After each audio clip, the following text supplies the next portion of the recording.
നമ്മൾ ശരിക്കും ഫുഡൊക്കെ കഴിച്ചിട്ട് നേരെ തഞ്ചാവൂർ പോകാമെന്നായിരുന്നു വിചാരിച്ചിട്ടുണ്ടായിരുന്നത്. പിന്നെ പ്ലാനൊക്കെ ചെറുതായിട്ട് ചേഞ്ചായി. നേരെ പഴനിക്കാണ് പോയത്. പോകുന്ന വഴിക്ക് നല്ല മനോഹരമായുള്ള കാഴ്ചകളായിരുന്നു കേട്ടോ. റോഡിൻ്റെ ഇരുവശങ്ങളിലുമായിട്ട് കാറ്റാടികളും കാര്യങ്ങളൊക്കെ ഉണ്ടായിരുന്നു. രാത്രിയായി കേട്ടോ പഴനിയിലെത്താൻ വേണ്ടിയിട്ട്. അത്യാവശ്യം നല്ല ലേറ്റായി. ദൂരെ കാണുന്ന ആ മലയാണ് കേട്ടോ പഴനിമല. മുരുകൻ്റെ ക്ഷേത്രമാണ്. അപ്പോൾ നമുക്ക് രാത്രി തന്നെ കയറിയിട്ട് തൊഴാമെന്നാണ് കേട്ടോ വിചാരിച്ചിട്ടുള്ളത്.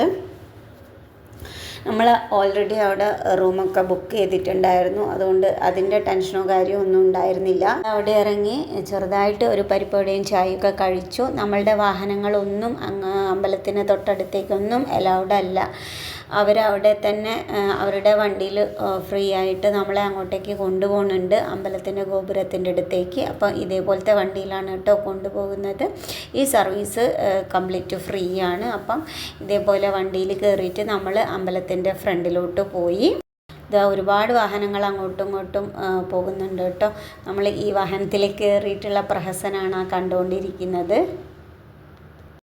അമ്പലത്തിൽ ലാസ്റ്റ് ക്യൂവിലാണ് കേട്ടോ നമ്മൾ ഉണ്ടായിരുന്നത്. 9 മണിക്കായിരുന്നു ലാസ്റ്റ് ഉള്ളിൽ കയറിയിട്ട് തൊഴാൻ അനുവദിക്കുന്നത്. അപ്പം അതിൽ കയറിയിട്ട് നമ്മൾ തൊഴുതു.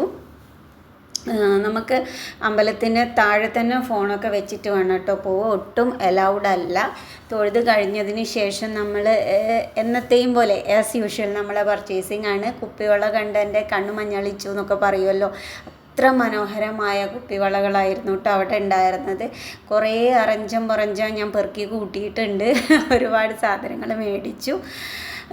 പിന്നെ അടുത്ത യുദ്ധം എന്ന് പറയുന്നത് ശുശ്രുതു ആയിട്ടായിരുന്നു. അങ്ങനെ ഞങ്ങൾ കളിപ്പാട്ടങ്ങളൊക്കെ മേടിക്കാൻ വേണ്ടിയിട്ട് കയറി. അത് പർച്ചേസിങ്ങിനുള്ള ഓട്ടമാണ് കേട്ടോ കണ്ടത്. ഏട്ടനും അനിയനും കൂടി ഇങ്ങനെ തേരാപ്പാര നടക്കുന്നുണ്ട്. കുഴപ്പമൊന്നുമില്ല കേട്ടോ, അങ്ങനെ വാശിയും കാര്യമൊന്നുമില്ല. വേണ്ട എന്ന് പറഞ്ഞാൽ പിന്നെ അവർ വാശി പിടിക്കൊന്നുമില്ല. എന്നാലും കുറച്ചൊക്കെ മേടിച്ചു കൊടുത്തു. പിന്നെ ഇതാ ഇതേപോലെ കടകളിൽ മൊത്തം കുപ്പിവളയും അല്ലാത്ത വളകളും ഒക്കെ ആട്ടോ. ശരിക്കും കണ്ണു മഞ്ഞളിച്ചു കേട്ടോ. സ്ത്രീകൾ പൊതുവെ അങ്ങനെയാണെന്ന് തോന്നുന്നു കേട്ടോ. എനിക്കെന്തായാലും കുപ്പിവള ഭയങ്കര ക്രേസാണ്. ഞാൻ എന്തായാലും ഒരുപാട് മേടിക്കുകയും ചെയ്തു കേട്ടോ. ശുശ്രു ഈ തോക്കാണ് കേട്ടോ എടുത്തത്. ഇത് വാങ്ങിയതിന് ശേഷം ചെവിടിനൊരു സൗകര്യം ഉണ്ടായിട്ടില്ല എന്ന് തന്നെ പറയാം. അത് കഴിഞ്ഞതിന് ശേഷം നമ്മൾ ബുക്ക് ചെയ്ത റൂമിലോട്ട് പോയി. ഒരു അടിപൊളി ഹോട്ടലായിരുന്നു കേട്ടോ. ഭയങ്കര ഭംഗിയായിരുന്നു. ആ ലൈറ്റിങ്സും അവരുടെ ഇൻറ്റീരിയർ ഡെക്കോറൊക്കെ കാണാൻ വേണ്ടിയിട്ട് അടിപൊളിയായിരുന്നു. അതിൻ്റെ താഴെ തന്നെ അവരുടെ തന്നെ റെസ്റ്റോറൻറ്റും ഉണ്ട്. ഇപ്പോൾ ഫുഡിന് നമ്മൾ എവിടെയും പോവേണ്ടി വന്നില്ല. അപ്പം ഏട്ടനാണ് കേട്ടോ നിൽക്കുന്നത്. പേയ്മെൻറ്റും കാര്യങ്ങളൊക്കെ ചെയ്യാണ്. ഇൻറ്റീരിയർ എനിക്ക് എന്താ അറിയില്ല, ഒത്തിരി ഇഷ്ടമായി കേട്ടോ. നല്ല ഭംഗിയുണ്ടായിരുന്നു. ഈ കാണുന്നതാണ് കേട്ടോ അവരുടെ റെസ്റ്റോറൻറ്റ്. അതൊക്കെ കഴിഞ്ഞതിന് ശേഷം നമ്മൾ നേരെ റൂമിൽ പോയിട്ട് റെസ്റ്റ് എടുക്കുകയാണ് കേട്ടോ ചെയ്തത്. ഒരു അടിപൊളി സ്യൂട്ട് റൂമായിരുന്നു. നല്ല രീതിയിൽ തന്നെ അറേഞ്ച് ചെയ്തിട്ടുണ്ടായിരുന്നു. നല്ല സൗകര്യം ഉണ്ടായിരുന്നു കേട്ടോ നമുക്ക് 4 ആൾക്ക് നിൽക്കാൻ വേണ്ടിയിട്ടുള്ള.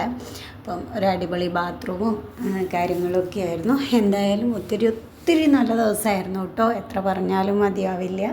ഭഗവാനോട് നന്ദി പറയാണ് നമ്മളെ ഇത്രയും ഭംഗിയായിട്ട് ഒരു ട്രിപ്പ് കൊണ്ടുപോയതിന്.